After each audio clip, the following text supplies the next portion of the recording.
Les Allemands qui se réveillent ce matin sans connaître le nom de leur prochain chancelier parce que les résultats des législatives d'hier sont trop serrés. Oui, et ce n'était jamais arrivé. Normalement, à 21h en Allemagne, les télévisions annoncent les résultats et on sait qui va gouverner le pays pour les 5 ans qui viennent. Sauf qu'hier, les deux grands partis, les conservateurs de la CDU et les sociodémocrates du SPD, sont arrivés presque à égalité.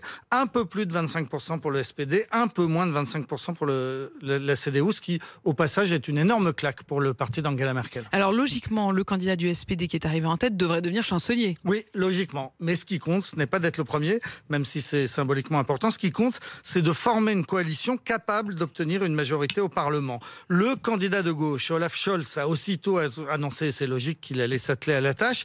Mais la surprise, c'est que le candidat de droite, Armin Laschet, a lui aussi fait savoir hier qu'il pensait être en mesure de passer un accord majoritaire. Si bien que l'on ne sait pas ce matin qui va l'emporter. Ce sera soit Olaf Scholz, le candidat du SPD, ancien maire de Hambourg, connu pour sa rigueur en matière budgétaire, soit Armin Laschet, le candidat de la CDU, ancien journaliste catholique originaire d'Aix-la-Chapelle. L'un et l'autre sont tous les deux très pro-européens, mais ni l'un ni l'autre ne sont très flamboyants ni très charismatiques. Ce qui est sûr, c'est qu'aucun parti ne peut gouverner seul en Allemagne. Non, alors ça fait d'ailleurs des années qu'aucun parti ne gouverne seul, mais pour la première fois, le pays va très certainement être dirigé par, non pas 2, mais 3 partis. Les 2 grands partis qui sont arrivés premiers presque ex aequo vont donc tenter l'un et l'autre de passer un accord avec ceux qui sont arrivés 3e et 4e, c'est-à-dire les écologistes et les libéraux.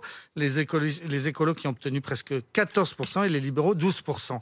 Dès cette semaine, d'intenses négociations vont commencer. Les Verts apparaissent comme les principaux faiseurs de roi puisqu'ils peuvent faire pencher le pays à droite ou à gauche. La logique serait tout de même qu'ils s'allient avec le SPD puisque le parti de centre-gauche est arrivé légèrement devant et puis parce que lors du dernier débat télévisé vendredi, la candidate écologiste et le candidat social-démocrate avaient affiché une complicité et une envie de gouverner ensemble. Mais les sociodémocrates et les Verts ne peuvent pas gouverner à eux deux. Il leur faut trouver un accord avec les libéraux. Et à quoi vont ressembler ces négociations alors ? Alors ça va ressembler à un marathon, parce qu'il ne s'agit pas seulement d'annoncer qu'on a l'intention de gouverner ensemble, il s'agit de construire un véritable programme commun, de décider de toutes les mesures qui seront prises dans les années qui viennent. Par exemple, ce n'est qu'un exemple mais il est important, que fait-on pour le SMIC ? Est-ce qu'on le met à 12 € de l'heure, comme le suggère le SPD, mais les libéraux ne le veulent pas ? On va donc chercher un compromis et négocier comme des marchands de tapis. En fait, c'est le règne des partis qui imposent par avance leurs décisions. C'est un peu le système qu'on avait en France dans la 4ème République et auquel le général de Gaulle avait mis fin, sauf qu'en Allemagne, ça marche.